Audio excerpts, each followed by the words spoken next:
Selon Morel, l'État indépendant du Congo n'était nullement un État civilisateur et philanthrope, هيا هيا قفوا من جديد هيا قولوا النصر نريد بددوا غيوم التشاؤم شدوا أواصر التلاحم امسحوا دموع الخسارة فالنصر لصاحب الجدارة لنحيل اليأس طموح والتردد غير مسموح فالشدة تصنع الأبطال مع العزم لا محال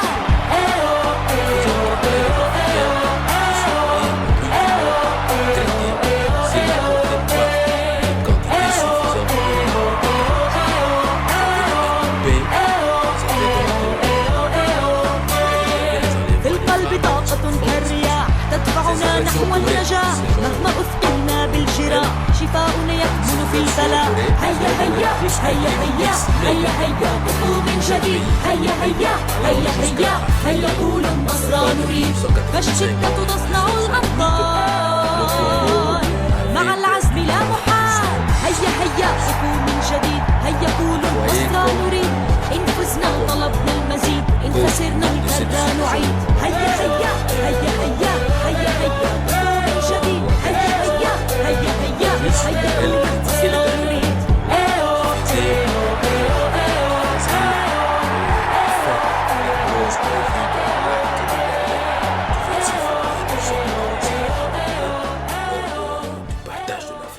dans cette fameuse conférence de Berlin qui prévoyait notamment la liberté de commerce dans le bassin du Congo. En outre, la nature même de l'État indépendant du Congo, un État créé de toutes pièces, dirigé par un seul homme, sans la moindre possibilité de contrôle, était insupportable aux yeux de Morel. L'histoire continue au jour d'aujourd'hui de se répéter. En effet, la République démocratique du Congo, notre pays, chers amis, chers internautes, demeure sous le statut de la communauté internationale et demeure en même temps une entreprise ou une zone des intérêts réservés aux étrangers en lieu et place des propres autochtones nationaux congolais. À travers l'exploitation anarchique et le pillage à grande échelle du caoutchouc, par l'assassinat ou la mise à mort des Congolais qui n'apportaient pas en quantité et en qualité voulue par les colons belges tous les minéraux qu'ils cachaient aux Congolais la valeur et l'utilisation et l'usage de ces derniers. Donc, aujourd'hui, c'est autour des minéraux de sang que l'on appelle communément le coltan, la cassitérite, l'or noir et le pétrole minéré utilisé pour la fabrication des ordinateurs, des GSM, des laptops, des appareils électroniques dans l'aviation, etc., etc., dans la partie orientale et dans la partie est du pays, où sont victimes de massacres, de tueries, d'extermination, des dépeuplements systématiques et forcés des autochtones congolais que nous ne pouvons plus hésiter même de qualifier de génocide congolais à grande échelle, mais à basse intensité, que elle-même, la communauté internationale, essaie de faire taire à jamais pour entretenir et pérenniser des situations d'insécurité perpétuelle et infernale. C'est ce que les juristes comme moi qualifient de plan coordonné englobant différentes actions visant à détruire les fondements, les fondations essentielles de la vie des Congolais dans le but d'inhiber les groupes ethniques congolais. C'est ce que nous pouvons appeler au fait la désintégration des institutions politiques, sociales, culturelles, linguistiques, religieuses, existentielles, économiques des Congolais. Ajouter à ces lots, donc je disais, de leur liberté même, de leur santé, de leur dignité humaine. Bref, c'est ce que nous définissons au jour d'aujourd'hui des statocides, ce qu'on appelle en anglais les stétocides, qui s'en prend au-delà des attributs de l'État, à ses fondements, à son existence même, à tous les éléments constitutifs, pouvoir public, souveraineté, indépendance, territoire et population. Donc le stétocide en anglais, comme on dit le statocide, porte atteinte radicalement au droit fondamental de tout État à l'existence. Voilà pourquoi vous voyez aujourd'hui au Congo, l'État n'existe plus. L'État n'existe plus, chers amis. L'État n'existe plus. L'autorité de l'État n'est pas là. L'État n'existe plus. Voilà pourquoi je le définis comme étant le stétocide. Ça porte atteinte radicalement au droit fondamental de tout État à l'existence. Il est comparable à l'atteinte à la vie. Donc, où on polie, on élimine les personnes physiques. Donc, c'est un crime matriciel. Le stétocide ne pouvait et ne peut qu'être générateur de tous les autres crimes. Donc voilà pourquoi vous voyez au Congo, aujourd'hui on fait face à toutes sortes, à toute une panoplie de crimes, à savoir les crimes contre l'humanité, les crimes contre la paix, les crimes de guerre, le crime d'actes de génocide et de nettoyage ethnique. Donc la multiplication des massacres, viols, déportations des populations congolaises ne peut s'expliquer autrement, chers amis. La prévention d'un hypothétique génocide sert de prétexte pour en commettre un véritable dans le silence ou l'indifférence de la communauté internationale. Mais pourquoi? Pourquoi on n'arrive pas jusqu'au jour d'aujourd'hui à dire qu'il y a des génocides qui se passent là-bas dans le Kasaï où on tue les gens? Au Kivu, on n'en parle même pas. Et même pas loin, même au niveau de la capitale de Kinshasa, ça se passe comme ça. Il y a des gens qui sont tués, qui sont massacrés. Voilà pourquoi je vous dis que ces gens-là qui sont venus là, soi-disant pour vous libérer, ils ne sont pas venus pour vous libérer. Ils sont venus pour vous occuper. Et en vous occupant, voilà ce qu'ils arrivent. Ils amènent avec eux le stétocide. Donc le statocide, donc quelque chose qui s'en prend à l'existence même d'un État. Donc c'est-à-dire que vous allez tout faire, vous battre, faire des efforts, mais eux, ils se sont déjà attaqués au niveau de la tête, du sommet de l'État, pour que l'État n'existe plus. Voilà pourquoi je vous préviens. Il est comparable à l'atteinte à la vie des personnes physiques, donc des crimes matriciels. Le stétocide ne pouvait et ne peut qu'être générateur de tous les autres crimes, comme je vous le dis. Crimes contre la paix, crimes de guerre, crimes contre l'humanité, crimes d'actes de génocide ou de nettoyage ethnique. Donc la multiplication des massacres, viols, déportation des populations congolaises ne peut s'expliquer autrement. La prévention d'un hypothétique génocide sert de prétexte pour vraiment en commettre un véritable dans le silence ou l'indifférence totale de la communauté internationale. Écoutons ce qu'en dit M. Robert Garreton, rapporteur spécial pour la République démocratique du Congo dans les régions de l'Est qu'occupent les forces, ou qu'occupaient à l'époque les forces rebelles ou d'agression. Les forces armées du Rwanda et de l'Ouganda et du Burundi à l'occasion, ainsi que le RCD, continuent à faire régner un climat de terreur. Comme les années précédentes, la population locale, donc la population civile locale, a été victime de massacres et autres atrocités. Les militaires étrangers agissent en toute impunité. Plusieurs personnes sont mortes sous la torture. La liberté individuelle est violée et au cours de l'année, de nombreux militants d'organisations non gouvernementales ont été placés en détention ou menacés. Il n'existe pas de médias indépendants et les rares informations émanant d'organisations de la société civile sont étouffées. Toute dissidence ou opposition est qualifiée d'incitation au génocide. Donc, de actes des journées de réflexion du 5 et 6 octobre 1998, à cette époque-là, sur la guerre d'agression contre la République du Congo et d'interpellation du droit international, département du droit international public et relations internationales, faculté de droit, université de Kinshasa. Ça, c'est entre parenthèses. Ça, c'est entre parenthèses. Voilà pourquoi je vais aller vite en besoin pour vous développer. Des attaques ont été lancées contre les paroisses et des établissements religieux. Des prêtres, des pasteurs ont été vraiment assassinés. Hein? Des assemblées religieuses ont été interdites et l'archevêque de Bukavu s'en vu empêché d'exercer ses fonctions. Ça, c'était à cette époque-là, comme le dit le rapport de Carrington. Faudra-t-il combien de victimes pour que la communauté internationale s'en mêle, quoi? Combien de temps faudra-t-il atteindre encore pour que le cri du Congo et des Congolais soit enfin entendu et que les larmes de ses filles et fils se sèchent? Hein? C'est la quête des réponses à ces interrogations et à bien d'autres dont formule la mémoire des Congolais qui justifie cette étude. Voilà pourquoi. Voilà d'où vient la responsabilité de protéger.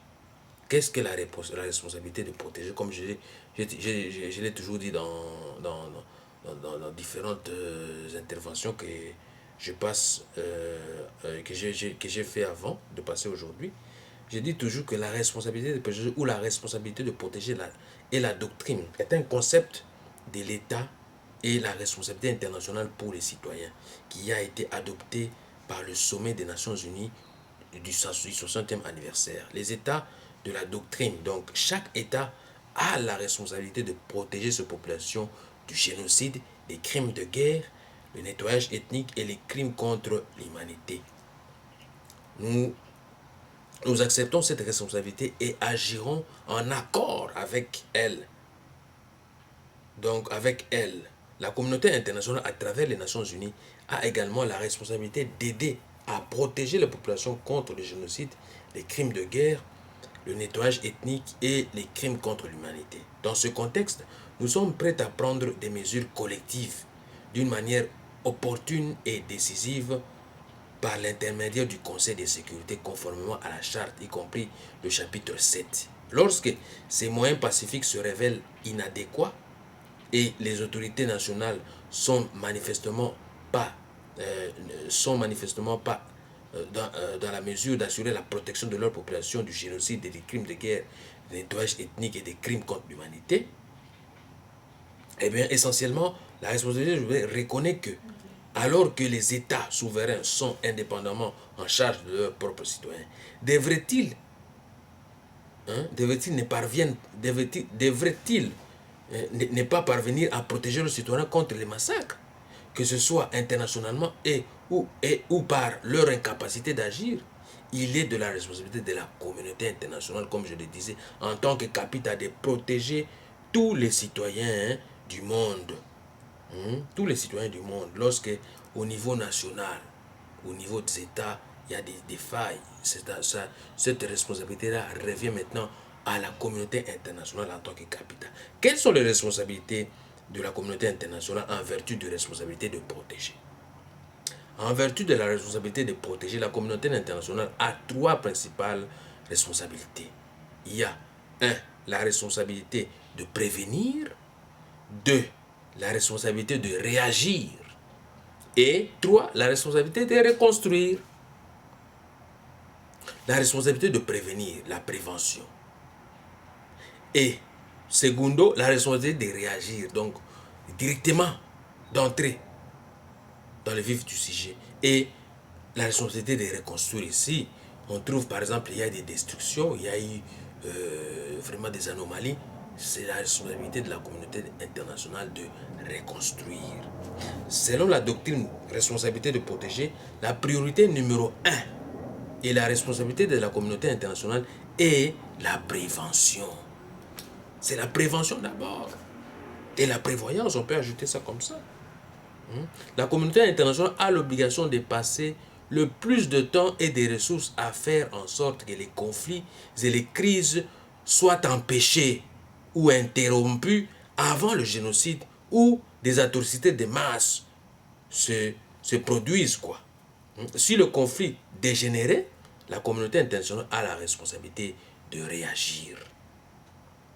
Lors de la réaction à une atrocité de masse, la communauté internationale est toujours, la communauté est toujours La responsabilité de la communauté internationale est toujours de commencer avec les mesures les moins intrusives et coercives possibles. L'intervention militaire, ça je veux vous le rappeler, l'intervention militaire ne doit être utilisée sauf si absolument nécessaire, donc en dernier recours, en dernier ressort. La responsabilité de les protéger ne reconnaît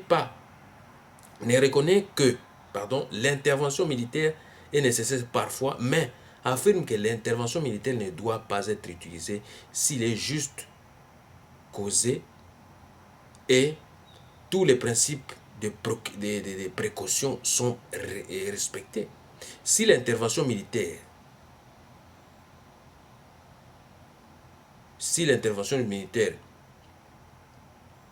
n'est pas vraiment requise en ce sens-là, donc la communauté internationale a la responsabilité de reconstruire après l'intervention qui a eu lieu et d'apporter l'aide dans la récupération et la réconciliation, ainsi que directement traiter la cause et de la nécessité d'une intervention militaire en premier lieu.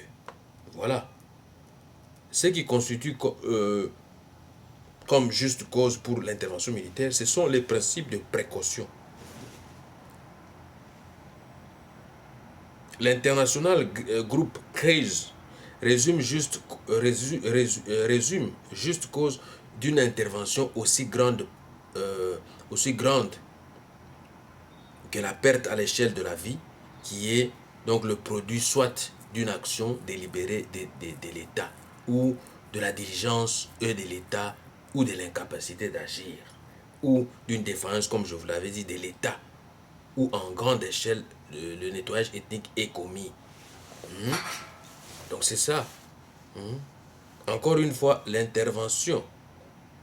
Donc comme je me disais, encore une fois, l'intervention militaire ne doit être utilisée qu'en dernier recours, comme je vous ai dit.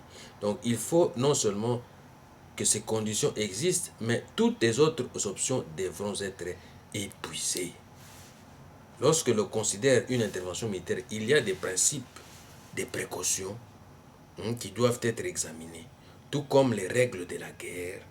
Avant de décider d'intervenir, la communauté internationale doit être sûre qu'ils ont les bonnes intentions à l'esprit. Il n'y a pas d'autres options à gauche que les moyens d'intervention soient proportionnels aux crimes commis et qu'il y ait une chance raisonnable du succès.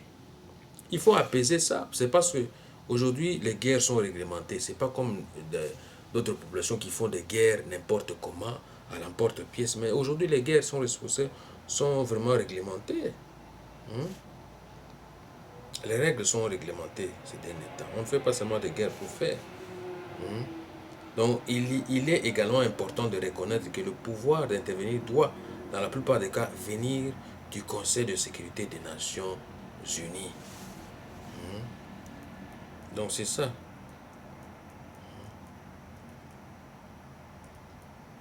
La politique américaine du troisième millénaire est fondée sur la domination du monde et pensée et conçue par la CIA et le Pentagone avec le financement des multinationales. Parmi elles, on trouve le complexe militaro-industriel qui vend des armes de par le monde fondé sur l'utilisation de la force, quel que soit le contexte et l'espace. Car pour les États-Unis, les vies humaines sont moins importantes que la raison d'État. Il s'agit de la politique étrangère des États-Unis d'Amérique. C'est ça la politique des États-Unis. Cette nouvelle politique américaine n'est qu'une copie mieux élaborée du troisième Reich allemand dans laquelle Hitler avait promis d'imploser la Yougoslavie et la Tchécoslovaquie. Il avait également promis de faire des Noirs, des Tiganas, des Arabes et des autres sous-races des combustibles pour les hauts fourneaux des industries allemandes. C'est ce que nous vivons à l'heure actuelle, où les États-Unis et leurs alliés européens ont pris en compte et adopté les données racistes de cette politique hitlérienne. On voit tous les jours l'application de cette politique raciste dans le monde, en Palestine. Les Arabes sont tués chaque jour, de même en Irak et en Afghanistan. En République démocratique du Congo, l'élimination physique de la race bantoue par la race nilotique est encouragée par les Américains et leurs alliés européens. Voilà pourquoi nous ne cessons de le dire que la traite et l'extraction des minéraux comme la cassitérite, le coltan, l'or, et etc., dans l'est de la République du Congo, ainsi que les guerres à répétition, ainsi que les conflits de tout genre entraînent le dépeuplement de la région des Grands Lacs en diminuant les densités de population par kilomètre carré. Notre analyse, mon analyse de cette situation est telle que dans cette partie, non seulement dans cette partie est, mais dans toute l'étendue du pays, si l'on ne fait pas attention, en tout cas, les guerres à répétition ainsi que les conflits de tout genre entraînent le dépeuplement, comme je le disais. Donc si on ne fait pas attention avec tout ce qui se passe là, la balkanisation risque de s'installer au profit des voisins qui nous attaquent à longueur de journée, cherchant à nous disloquer afin de garantir leur convoitise sur nos terres. L'Europe, soi-disant le vieux continent, jusqu'au jour d'aujourd'hui,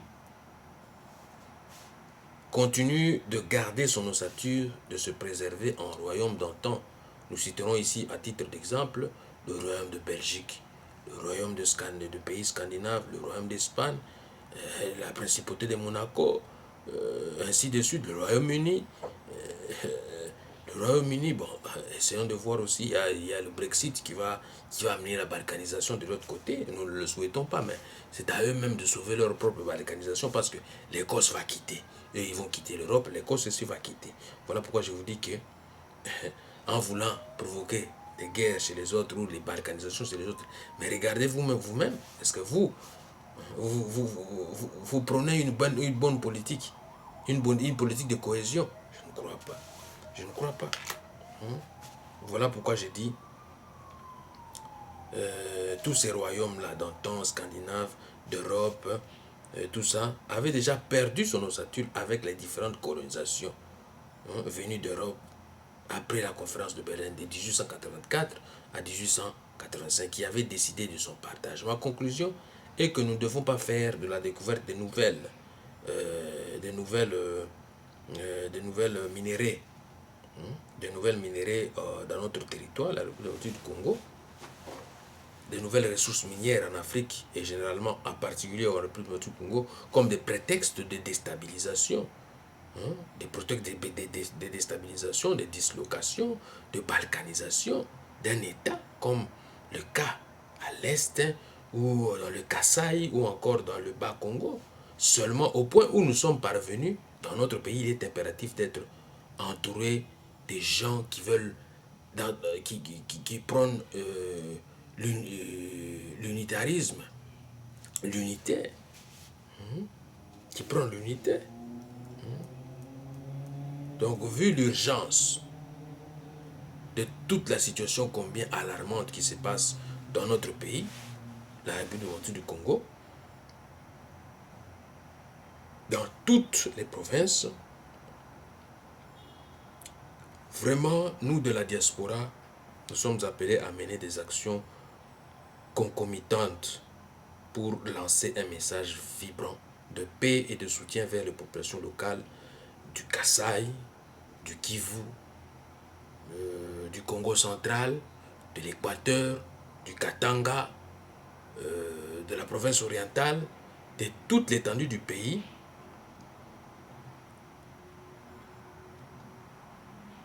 contre le plan macabre d'émiettement et d'occupation de notre territoire. En effet, l'intégrité de notre territoire, de notre pays, n'est pas négociable. L'unité et l'indivisibilité de notre pays demeurent intactes et doivent rester comme telles.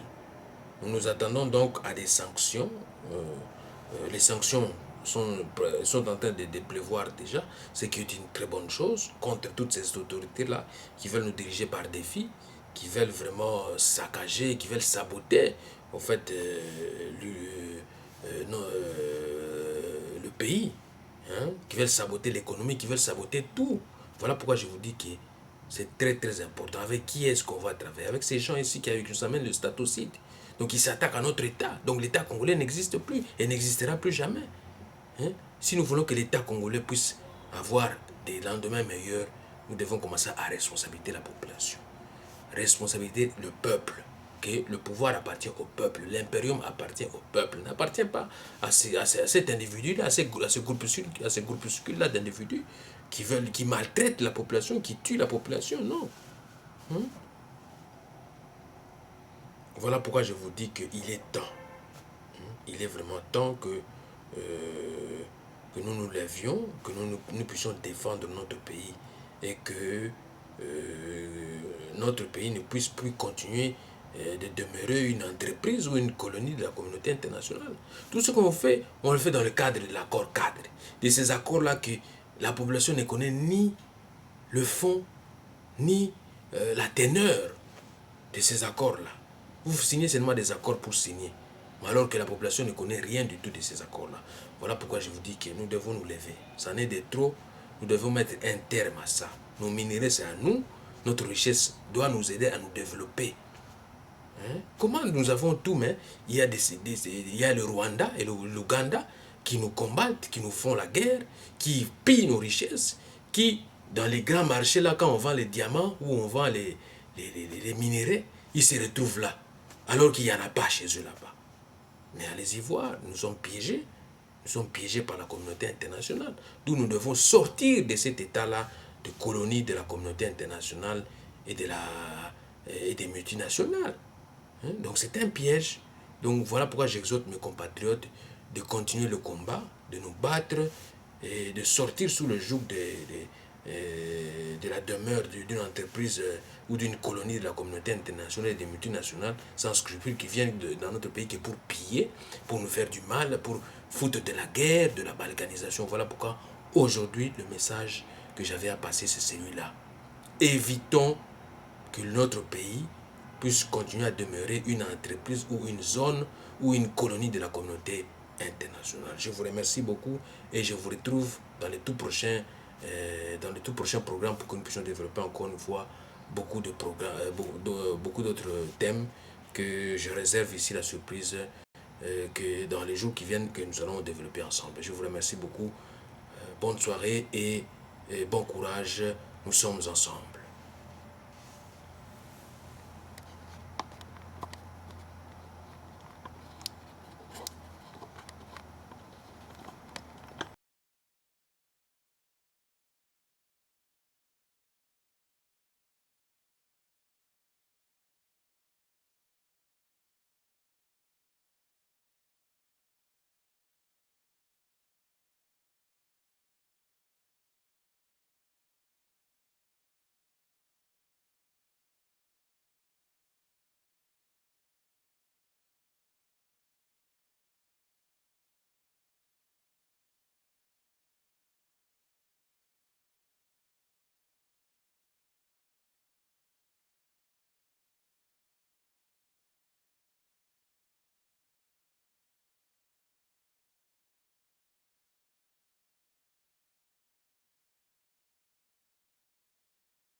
Chers internautes, très chers amis, vous qui me suivez à partir de ma chaîne Diaspora Nabiso Moko, aujourd'hui je reviens encore une fois pour vous parler de l'actualité.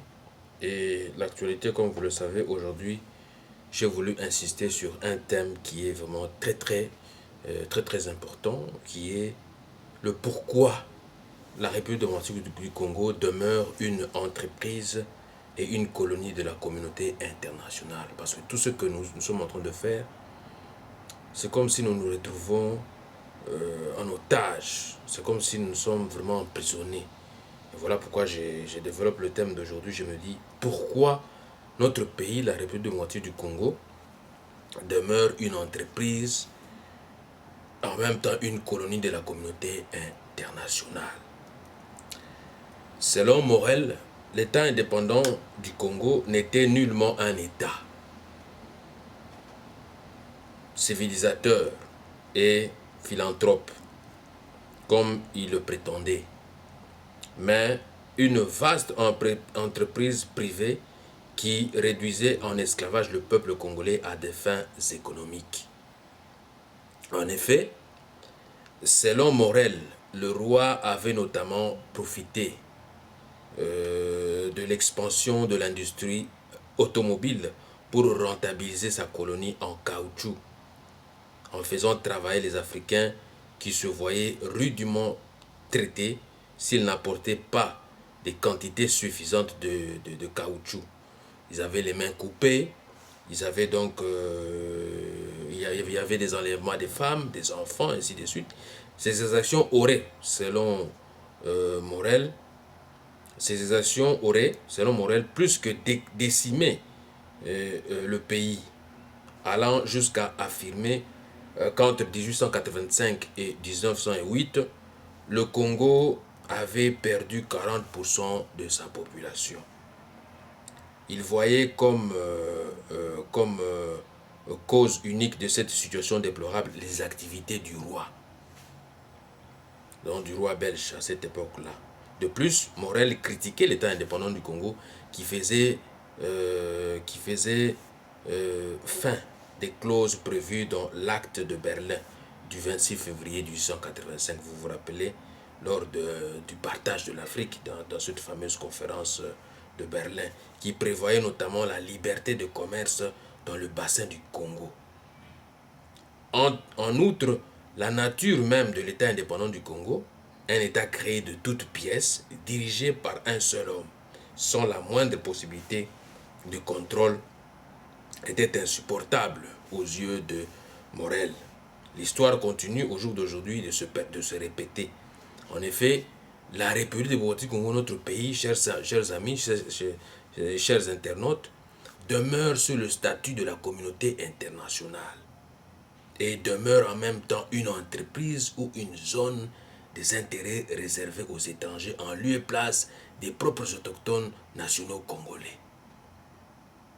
À travers l'exploitation anarchique et le pillage à grande échelle du caoutchouc, par l'assassinat ou la mise à mort des Congolais qui n'apportaient pas en quantité et en qualité voulue par les colons belges tous les minéraux qu'ils cachaient aux Congolais la valeur et l'utilisation et l'usage de ces derniers. Donc, aujourd'hui, c'est autour des minéraux de sang que l'on appelle communément le coltan, la cassitérite, l'or noir et le pétrole, minéraux utilisés pour la fabrication des ordinateurs, des GSM, des laptops, des appareils électroniques, dans l'aviation, etc., dans la partie orientale et dans la partie est du pays, où sont victimes de massacres, de tueries, d'extermination, de dépeuplements systématiques et forcés des autochtones congolais que nous ne pouvons plus hésiter même de qualifier de génocide congolais à grande échelle, mais à basse intensité, que elle-même, la communauté internationale, essaie de faire taire à jamais pour entretenir et pérenniser des situations d'insécurité perpétuelle et infernale. C'est ce que les juristes comme moi qualifient de plan coordonné englobant différentes actions visant à détruire les fondements, les fondations essentielles de la vie des Congolais dans le but d'inhiber les groupes ethniques congolais.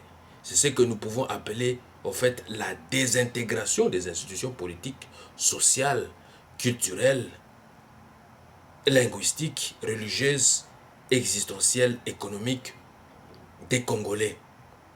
Ajouter à cela, donc je disais, de leur liberté même, de leur santé, de leur dignité humaine. Bref, c'est ce que nous définissons au jour d'aujourd'hui des statocides, ce qu'on appelle en anglais les stétocides, qui s'en prend au-delà des attributs de l'État, à ses fondements, à son existence même, à tous les éléments constitutifs, pouvoir public, souveraineté, indépendance, territoire et population. Donc le stétocide en anglais, comme on dit le statocide, porte atteinte radicalement au droit fondamental de tout État à l'existence. Voilà pourquoi vous voyez aujourd'hui au Congo, l'État n'existe plus. L'État n'existe plus, chers amis. L'État n'existe plus. L'autorité de l'État n'est pas là. L'État n'existe plus. Voilà pourquoi je le définis comme étant le stétocide. Ça porte atteinte radicalement au droit fondamental de tout État à l'existence. Il est comparable à l'atteinte à la vie, donc où on polie, on élimine les personnes physiques. Donc c'est un crime matriciel. Le stétocide ne pouvait et ne peut qu'être générateur de tous les autres crimes. Donc voilà pourquoi vous voyez au Congo, aujourd'hui on fait face à toutes sortes, à toute une panoplie de crimes, à savoir les crimes contre l'humanité, les crimes contre la paix, les crimes de guerre, le crime d'actes de génocide et de nettoyage ethnique. Donc la multiplication des massacres, viols, déportations des populations congolaises ne peut s'expliquer autrement, chers amis. La prévention d'un hypothétique génocide sert de prétexte pour en commettre un véritable dans le silence ou l'indifférence de la communauté internationale. Mais pourquoi? Pourquoi on n'arrive pas jusqu'au jour d'aujourd'hui à dire qu'il y a des génocides qui se passent là-bas? Dans le Kasaï, on tue les gens. Au Kivu, on n'en parle même pas. Et même pas loin, même au niveau de la capitale de Kinshasa, ça se passe comme ça. Il y a des gens qui sont tués, qui sont massacrés. Voilà pourquoi je vous dis que ces gens-là qui sont venus là, soi-disant pour vous libérer, ils ne sont pas venus pour vous libérer. Ils sont venus pour vous occuper. Et en vous occupant, voilà ce qu'ils arrivent. Ils amènent avec eux le stétocide. Donc le statocide. Donc quelque chose qui s'en prend à l'existence même d'un État. Donc c'est-à-dire que vous allez tout faire. Vous battre, faire des efforts, mais eux, ils se sont déjà attaqués au niveau de la tête, du sommet de l'État. Pour que l'État n'existe plus. Voilà pourquoi je vous préviens. Il est comparable à l'atteinte à la vie des personnes physiques. Donc des crimes matriciels. Le stétocide ne pouvait et ne peut qu'être générateur de tous les autres crimes, comme je vous le dis. Crimes contre la paix, crimes de guerre, crimes contre l'humanité, crimes d'actes de génocide ou de nettoyage ethnique. Donc la multiplication des massacres, viols, déportation des populations congolaises ne peut s'expliquer autrement. La prévention d'un hypothétique génocide sert de prétexte pour vraiment en commettre un véritable dans le silence ou l'indifférence totale de la communauté internationale. Écoutons ce qu'en dit M. Robert Garreton, rapporteur spécial pour la République démocratique du Congo dans les régions de l'Est qu'occupent les forces, ou qu'occupaient à l'époque les forces rebelles ou d'agression. Les forces armées du Rwanda et de l'Ouganda et du Burundi à l'occasion, ainsi que le RCD, continuent à faire régner un climat de terreur. Comme les années précédentes, la population locale, donc la population civile locale, a été victime de massacres et autres atrocités. Les militaires étrangers agissent en toute impunité. Plusieurs personnes sont mortes sous la torture. La liberté individuelle est violée et au cours de l'année, de nombreux militants d'organisations non gouvernementales ont été placés en détention ou menacés. Il n'existe pas de médias indépendants et les rares informations émanant d'organisations de la société civile sont étouffées. Toute dissidence ou opposition est qualifiée d'incitation au génocide. Donc, de actes des journées de réflexion du 5 et 6 octobre 1998, à cette époque-là, sur la guerre d'agression contre la République du Congo et d'interpellation du droit international, département du droit international public et relations internationales, faculté de droit, université de Kinshasa. Ça, c'est entre parenthèses. Ça, c'est entre parenthèses. Voilà pourquoi je vais aller vite en besoin pour vous développer. Des attaques ont été lancées contre les paroisses et des établissements religieux. Des prêtres, des pasteurs ont été vraiment assassinés. des assemblées religieuses ont été interdites et l'archevêque de Bukavu s'en vu empêché d'exercer ses fonctions. Ça, c'était à cette époque-là, comme le dit le rapport de Carrington. Faudra-t-il combien de victimes pour que la communauté internationale s'en mêle, quoi? Combien de temps faudra-t-il atteindre encore pour que le cri du Congo et des Congolais soit enfin entendu et que les larmes de ses filles et fils se sèchent? C'est la quête des réponses à ces interrogations et à bien d'autres dont formule la mémoire des Congolais qui justifie cette étude. Voilà pourquoi. Voilà d'où vient la responsabilité de protéger. Qu'est-ce que la responsabilité de protéger? Comme je l'ai toujours dit dans différentes interventions que je passe, que j'ai fait avant de passer aujourd'hui. Je dis toujours que la responsabilité de protéger ou la responsabilité de protéger et la doctrine est un concept de l'État et la responsabilité internationale pour les citoyens qui a été adopté par le sommet des Nations Unies du 60e anniversaire. Les États de la doctrine, donc chaque État a la responsabilité de protéger ses populations du génocide, des crimes de guerre, le nettoyage ethnique et les crimes contre l'humanité. Nous acceptons cette responsabilité et agirons en accord avec elle. Donc avec elle, la communauté internationale à travers les Nations Unies a également la responsabilité d'aider à protéger la population contre le génocide, les crimes de guerre, le nettoyage ethnique et les crimes contre l'humanité. Dans ce contexte, nous sommes prêts à prendre des mesures collectives d'une manière opportune et décisive par l'intermédiaire du Conseil de sécurité conformément à la charte, y compris le chapitre 7. Lorsque ces moyens pacifiques se révèlent inadéquats et les autorités nationales sont manifestement pas dans la mesure d'assurer la protection de leur population du génocide, des crimes de guerre, des nettoyages ethniques et des crimes contre l'humanité, eh bien, essentiellement, la responsabilité reconnaît que, alors que les États souverains sont indépendamment en charge de leurs propres citoyens, devraient-ils ne pas parvenir à protéger leurs citoyens contre les massacres, que ce soit internationalement ou par leur incapacité d'agir?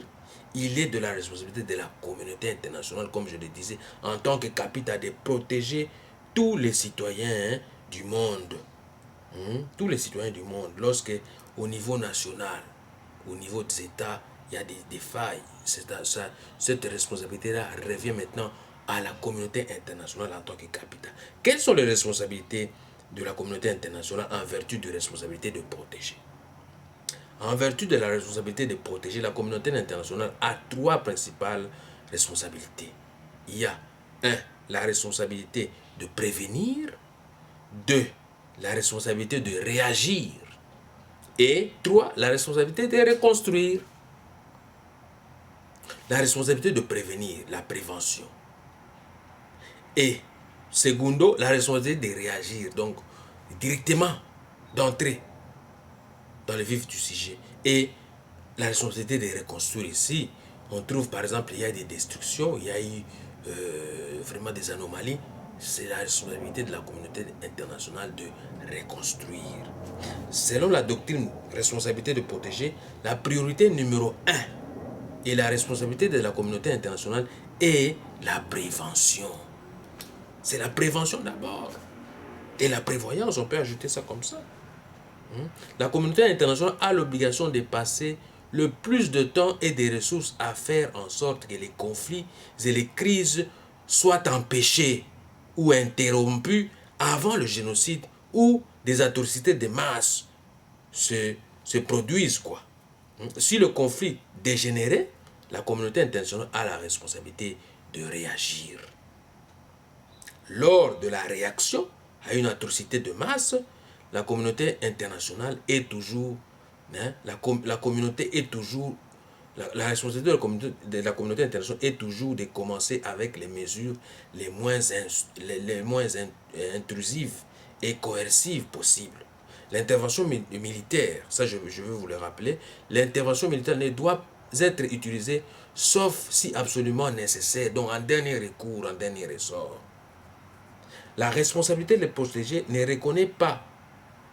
reconnaît que l'intervention militaire est nécessaire parfois, mais affirme que l'intervention militaire ne doit pas être utilisée s'il est juste causé et tous les principes de précaution sont respectés.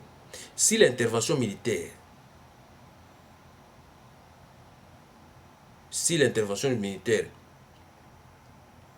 n'est pas vraiment requise en ce sens-là, donc la communauté internationale a la responsabilité de reconstruire après l'intervention qui a eu lieu et d'apporter l'aide dans la récupération et la réconciliation, ainsi que directement traiter la cause et de la nécessité d'une intervention militaire en premier lieu.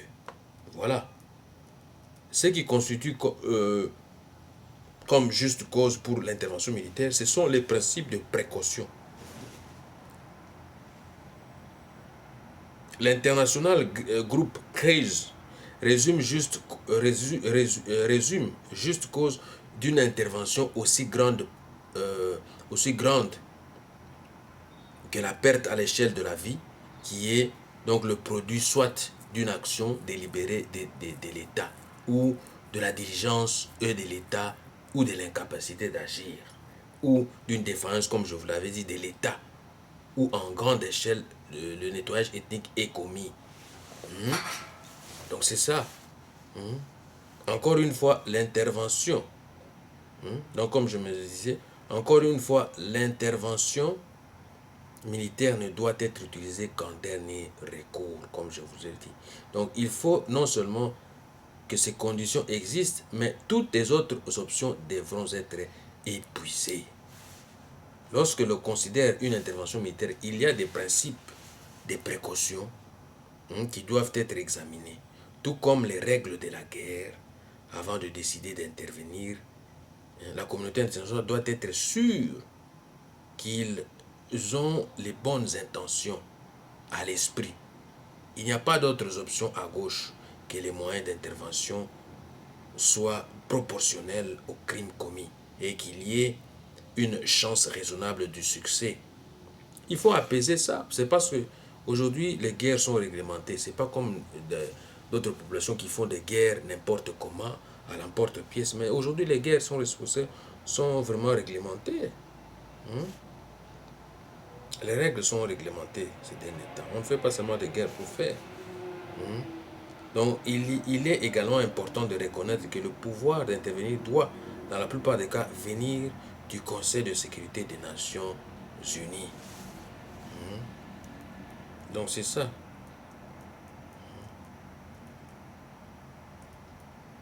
La politique américaine du troisième millénaire est fondée sur la domination du monde et pensée et conçue par la CIA et le Pentagone avec le financement des multinationales.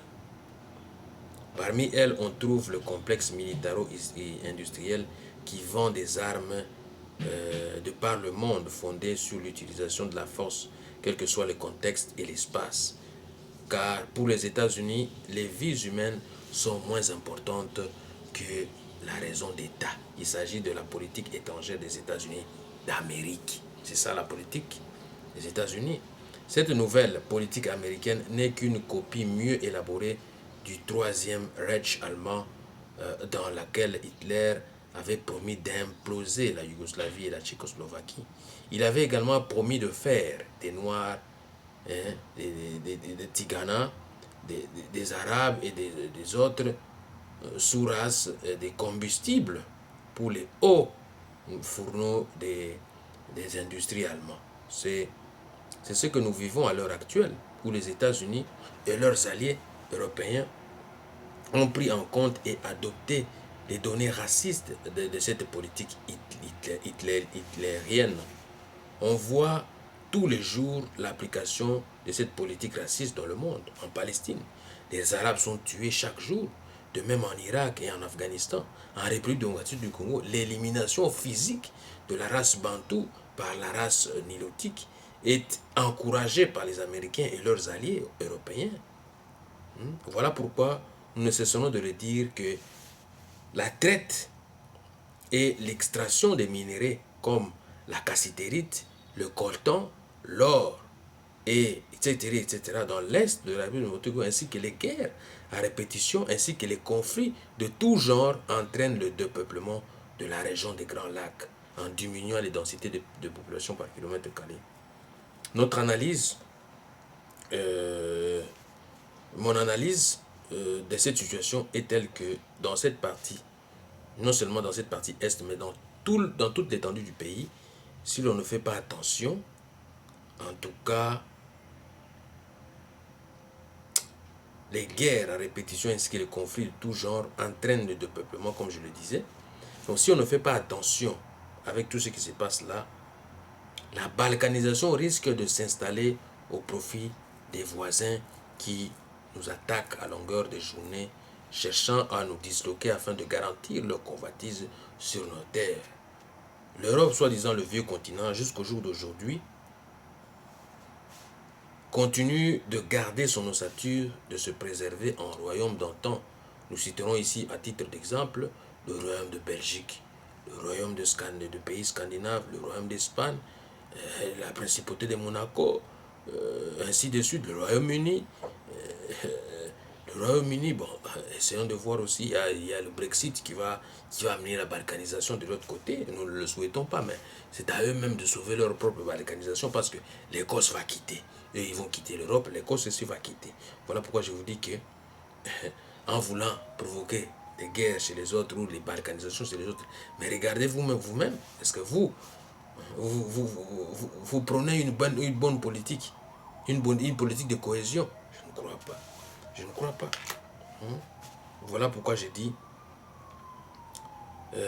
tous ces royaumes-là, d'antan, scandinaves, d'Europe, tout ça, avaient déjà perdu son ossature avec les différentes colonisations venues d'Europe après la conférence de Berlin de 1884 à 1885, qui avait décidé de son partage. Ma conclusion est que nous ne devons pas faire de la découverte de nouvelles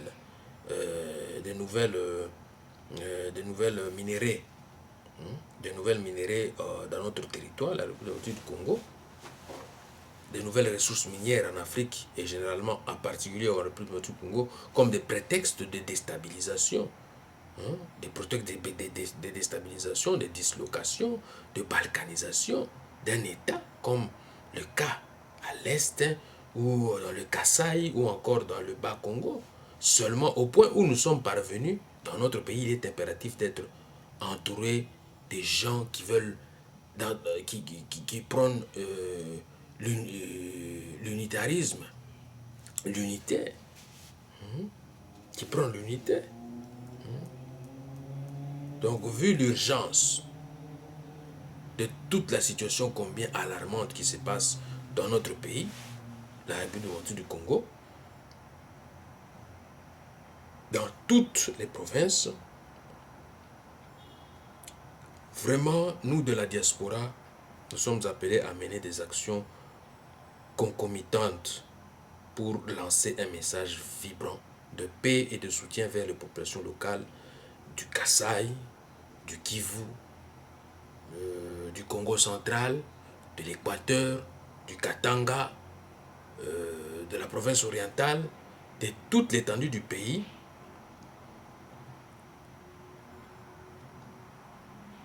contre le plan macabre d'émiettement et d'occupation de notre territoire. En effet, l'intégrité de notre territoire, de notre pays, n'est pas négociable. L'unité et l'indivisibilité de notre pays demeurent intactes et doivent rester comme telles. Nous nous attendons donc à des sanctions. Les sanctions sont en train de pleuvoir déjà, ce qui est une très bonne chose contre toutes ces autorités-là qui veulent nous diriger par défi, qui veulent vraiment saccager, qui veulent saboter en fait le pays, qui veulent saboter l'économie, qui veulent saboter tout. Voilà pourquoi je vous dis que c'est très très important. Avec qui est-ce qu'on va travailler? Avec ces gens ici qui nous amènent le statocide. Donc ils s'attaquent à notre État. Donc l'État congolais n'existe plus et n'existera plus jamais. Si nous voulons que l'État congolais puisse avoir des lendemains meilleurs, nous devons commencer à responsabiliser la population. Responsabiliser le peuple. Que le pouvoir appartient au peuple. L'impérium appartient au peuple. N'appartient pas à cet individu-là, à ces groupuscules-là d'individus qui maltraitent la population, qui tuent la population. Non. Voilà pourquoi je vous dis qu'il est temps. Il est vraiment temps que nous nous levions, que nous puissions défendre notre pays et que notre pays ne puisse plus continuer de demeurer une entreprise ou une colonie de la communauté internationale. Tout ce qu'on fait, on le fait dans le cadre de l'accord cadre. De ces accords-là que la population ne connaît ni le fond, ni la teneur de ces accords-là. Vous signez seulement des accords pour signer, alors que la population ne connaît rien du tout de ces accords-là. Voilà pourquoi je vous dis que nous devons nous lever. Ça n'est de trop, nous devons mettre un terme à ça. Nos minerais, c'est à nous. Notre richesse doit nous aider à nous développer. Comment nous avons tout, mais il y a le Rwanda et l'Ouganda qui nous combattent, qui nous font la guerre, qui pillent nos richesses, qui, dans les grands marchés, là, quand on vend les diamants ou on vend les minéraux, ils se retrouvent là, alors qu'il n'y en a pas chez eux là-bas. Mais allez-y voir, nous sommes piégés. Nous sommes piégés par la communauté internationale. D'où nous devons sortir de cet état-là de colonie de la communauté internationale et des multinationales. Donc c'est un piège. Donc voilà pourquoi j'exhorte mes compatriotes de continuer le combat, de nous battre et de sortir sous le joug de la demeure d'une entreprise ou d'une colonie de la communauté internationale et des multinationales sans scrupules qui viennent dans notre pays que pour piller, pour nous faire du mal, pour foutre de la guerre, de la balkanisation. Voilà pourquoi aujourd'hui le message que j'avais à passer c'est celui-là. Évitons que notre pays puisse continuer à demeurer une entreprise ou une zone ou une colonie de la communauté internationale. Je vous remercie beaucoup et je vous retrouve dans les tout prochains programmes pour que nous puissions développer encore une fois beaucoup d'autres thèmes que je réserve ici la surprise